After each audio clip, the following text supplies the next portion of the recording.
வரப்போகிற தேர்தலில் சரி, நான் படிக்க போகிறது நல்லா கேட்டுக்குங்க. அதுக்கப்புறம் நீங்கள் வாக்கு போடுறதுக்கு முன்னாடி என்ன பண்ணணும்னு நல்லா யோசிச்சுட்டு போடுங்க. ஒரு தடவைக்கு 2 தடவை நல்லா சிந்தனை பண்ணுங்க. நான் ஒவ்வொரு பாயிண்டாக சொல்கிறேன், 13 பாயிண்ட் சொல்கிறேன். முதல் பாயிண்ட் குறிச்சிக்கங்க. நம்ம தேசியத்தையும் தெய்வீகத்தையும் இரு கண்களாக பார்க்குற பிஜேபி கட்சி வேணுமா, இல்லை தேசியத்தையும் தெய்வீகத்தையும் இழிவுபடுத்துகிற டிஎம்கே கட்சி வேணுமா? இது நல்லா யோசிங்க மக்களே, இது நல்லா யோசிங்க. 2வது பாயிண்ட் சொல்கிறேன். மாதிரி நம்ம இந்து மதத்தின் பண்பாட்டையும் கலாச்சாரத்தையும் பாதுகாக்கிற பிஜேபி கட்சி வேணுமா, இல்ல நம்ம இந்து மதத்தையும் பண்பாட்டையும் கலாச்சாரத்தையும் கேலியும் கிண்டலும் செய்யற டிஎம்கே கட்சி வேணுமா? இதையும் நல்லா சிந்தனை பண்ணுங்க மக்களே. அடுத்தது 3வது சொல்றேன், எல்லா மதத்து பண்டிகைகளுக்கும் வாழ்த்து சொல்ற கட்சி தான் பிஜேபி கட்சி. அந்த கட்சி வேணுமா, இல்ல நம்ம இந்து மத பண்டிகைகளுக்கு மட்டும் வாழ்த்து சொல்ல மறுக்கிற டிஎம்கே கட்சி வேணுமா?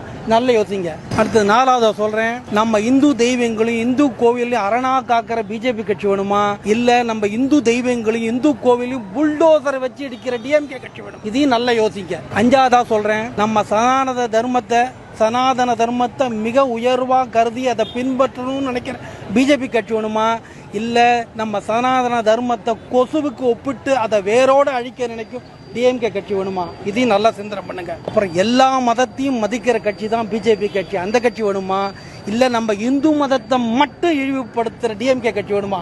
இதையும் நல்ல சிந்தனை பண்ணுங்க மக்களே. அடுத்தது 7வது சொல்றேன், செக்யூலரிசம். பிஜேபிக்கு என்ன பண்ண, எல்லா மதத்தையும் சமமா பார்க்கணும், அதுதான் செக்யூலரிசம். அந்த பிஜேபி கட்சி வேணுமா, இல்ல இந்து மதத்தை மட்டும் இழிவுபடுத்துன்னு நினைக்கிற செக்யூலரிச கட்சி டிஎம்கே கட்சி, அந்த கட்சி வேணுமான்னு பாத்துங்க. அடுத்தது 8வதா சொல்றேன், பிஜேபி என்கிற தேசிய கட்சி வேணுமா, அல்லது திமுக காங்கிரஸ் போன்ற குடும்ப கட்சி வேணுமா? இதையும் நல்லா பாத்துங்க. 9வது சொல்றேன், பிஜேபி மோடி அரசு அப்பழக்கற்ற நல்ல ஆட்சி வேணுமா, இல்ல திமுகவின் குடி மற்றும் கஞ்சா மற்றும் கொள்ளையடிக்கும் கட்சி வேணுமா? இதையும் நல்லா பாத்துங்க. 10வது சொல்றேன், எந்த தொண்டனும் தலைவன் ஆகலாம் என்ற கொள்கையுடைய பிஜேபி கட்சி வேணுமா, இல்ல ஒரே குடும்பத்தில் மட்டும்தான் தலைவன் ஆகலாம் என்ற கொள்கையுடைய திமுக கட்சி வேணுமா? இது 10வது பாயிண்ட் ஆகுதுங்க. 11வது பாயிண்ட், சமூக நீதி நிலநாட்டுற கட்சி பிஜேபி கட்சி வேணுமா, இல்ல சமூக நீதியை குழி தோண்டி பறிக்கிற திமுக கட்சி வேணுமா? நான் அதுக்கு 2 உதாரணம் சொல்றேன், கேட்டுக்குங்க. நம்ம பழங்குடி இனத்தை சேர்ந்த திரௌபதி முர்மு அம்மா ஜனாதிபதி தேர்தலில் நிற்கும் போது ஓட்டு போட மறுத்த இந்த திமுக கட்சி சமூக நீதி பத்தி பேசுறதுக்கு அருகதே கிடையாது. 2வது பாயிண்ட், வேங்க வயல் தண்ணீர் தொட்டியில மலம் கலந்த தேச விரோதிகளை இன்னும் கண்டுபிடிக்காம அந்த தேச விரோதிகளை பாதுகாக்கிற அந்த இவங்களுக்கு இந்த திமுக கட்சி சமூக நீதியை பத்தி காப்பாத்துமா? நல்ல யோசிங்க. அடுத்தது 12வது பாயிண்ட் சொல்றேன், கொடுத்த தேர்தல் வாக்குகளை நிறைவேற்ற பிஜேபி கட்சி வேணுமா, இல்ல கொடுத்த தேர்தல் வாக்குறுதிகளை நிறைவேற்றாத டிஎம்கே கட்சி வேணுமா? என்னென்ன தேர்தல் வாக்கு நிறைவேற்ற முக்கியமானது மாத்திரம் சொல்றேன். கேஸ் மானியம் 100 ரூபாய் நாம போட்டாங்க, ஓல்டு பென்ஷன் திட்டம் அமுல்படுத்தாம நாமம் போட்டாங்க, முதல் கையெழுத்து நீட்டு தேர்வு ரத்து செய்வோம் நாமம் போட்டாங்க, இபி மாதம் ஒரு முறை கணக்கெடுப்போம்னு சொன்னாங்க நாமம் போட்டாங்க, டீசல் விலை லிட்டருக்கு 5 ரூபா குறைப்போம்னா நாமம் போட்டாங்க, கல்வி கடனை ரத்து பண்ணுவோம்னு சொன்னாங்க நாமம் போட்டாங்க. போருமா?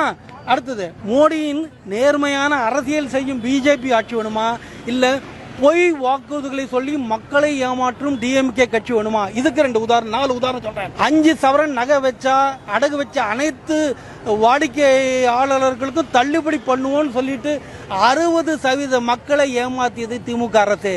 2வது, எல்லா மகளிருக்கும் அனைத்து மகளிருக்கும் 1000 ரூபாய் உரிமை தொகை, இதுல உரிமை தொகைனா ரைட்டு தொகையை வழங்கப்படும் சொல்லிட்டு 55% மகளிரை ஏமாற்றியது திமுக அரசு.